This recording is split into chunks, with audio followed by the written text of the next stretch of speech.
Wabarakatuh.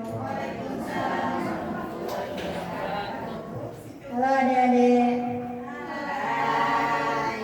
Gimana kabarnya? Alhamdulillah, luar biasa. Allahu Akbar. Alhamdulillah. Pada puasa? Puasa enggak? Puasa enggak?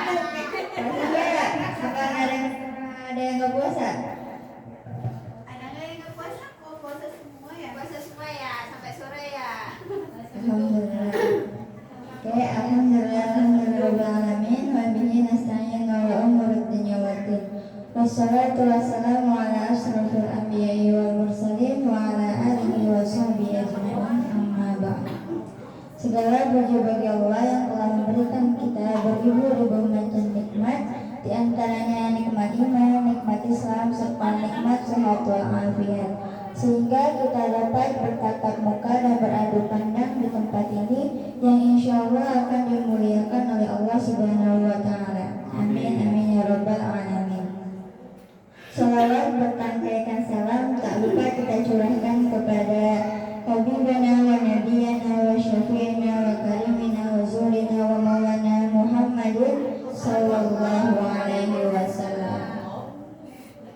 Pada kesempatan kali ini kakak akan menjelaskan dan memberikan sedikit ilmu tentang adab terhadap teman. Jadi adab bukan cuma sekedar kepada orang tua dan guru, tapi adab terhadap teman juga harus, teman-teman. Nah, apa aja sih yang harus kita lakukan terhadap adab kita terhadap teman? Yaitu yang pertama, kita harus pandai memilih teman yang baik. Karena kalau misalkan kita berteman dengan orang yang baik atau lingkungan pertemanan yang baik, pasti kita akan mengikuti pertemanan itu. Tapi sebaliknya, kalau misalkan kita mengikuti pertemanan yang buruk, kita akan mengikuti pertemanan buruk itu juga. Dan yang kedua yaitu menjaga kerukunan. Nah, kita di sini harus menjaga kerukunan supaya tidak ada pertengkaran atau berantem. Dan wajib juga di lingkungan pertemanan ini yaitu kerukunan. Dan yang ketiga itu ada mendahului mengucapkan salam. Yang dimaksud adalah kalau misalkan kita bertemu dengan teman kita, kita harus mengucapkan salam terlebih dahulu. Walaupun teman kita nggak jawab salam kita atau terkesan cuek, tapi kita tetap mengucapkan salam terhadap teman kita sebagai bentuk rasa sopan santun kita terhadap teman kita. Dan yang keempat yaitu berkata lemah lembut.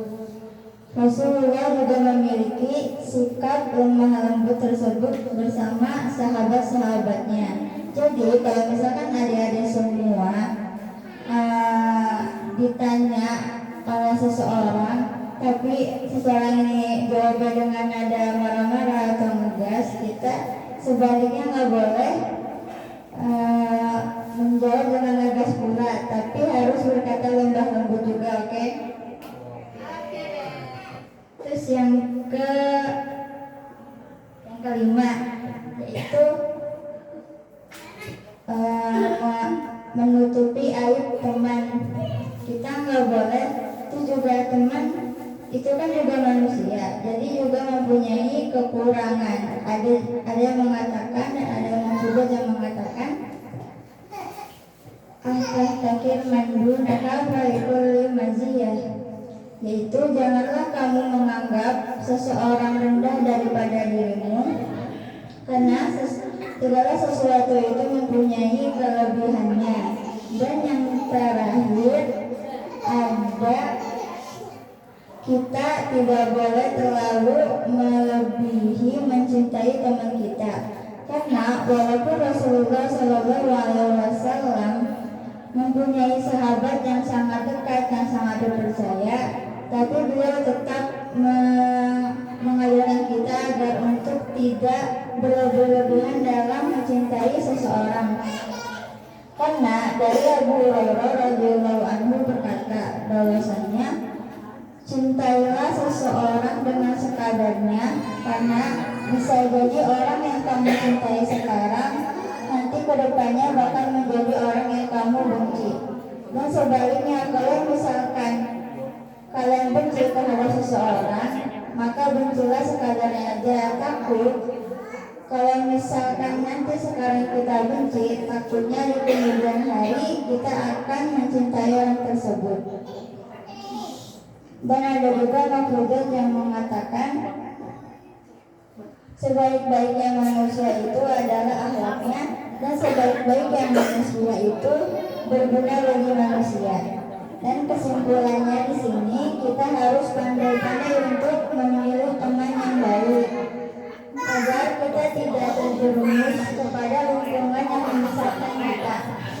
Sejatinya teman yang baik itu yang mengajarkan kita kebaikan, bukan malah menjerumuskan kita pada kesesatan. Dan teman yang sejati itu adalah teman yang mengajar kita kepada surga, bukan malah mengajar kita ke neraka. Mungkin cukup sekian yang dapat kakak sampaikan. Semoga ilmunya dapat bermanfaat. Kurang lebihnya mohon